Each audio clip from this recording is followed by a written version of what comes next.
really. They're not taught how to negotiate. They're not taught how to goal set. They're not taught how to conceptualize appropriate success in some broad sense. In some sense, that's what the humanities are supposed to teach people.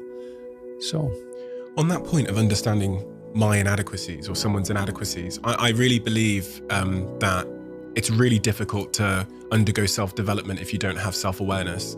And I was really trying to understand from your writings how someone is to build their self-awareness. It's almost like the unknown unknown. If you don't have it, how do you build the thing? Well, I know a good exercise for that. It's like a prayer in some sense. In fact, I would say it's proper prayer.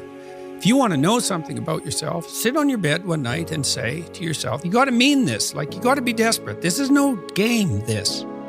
It's like, my life is not everything I want it to be, and perhaps it's not everything that I need it to be. And by need, I mean my life is so unbearable that the suffering that's attendant upon that is make me nihilistic, cynical, bitter, resentful, homicidal, genocidal, unable to have a good relationship, prone to punish people for their virtues because of my jealousy, driving the proclivity to see evil everywhere except within my own heart. Like, these are problems, man.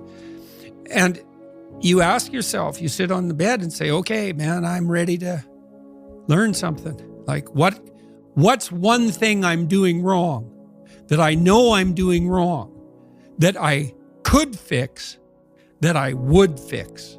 It's like, you meditate on that, you'll get an answer.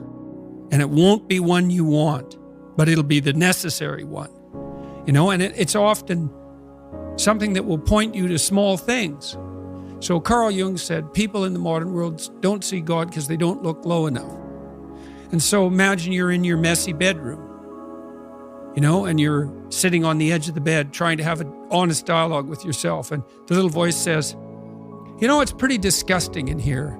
And you think, well, I'm way above such trivial niceties as organizing my room. It's like, well, that's pride. That's arrogance. If you're above organizing what's actually yours, how in the world are you ever going to organize anything else? And so you get on your knees and you think, well, it's time to, take a brush to the toilet. And maybe that's where you start. And that works. Like, that works. You start making those micro improvements, like real micro improvements, real on the ground, actual micro improvements to things that are wrong, you'll improve unbelievably rapidly.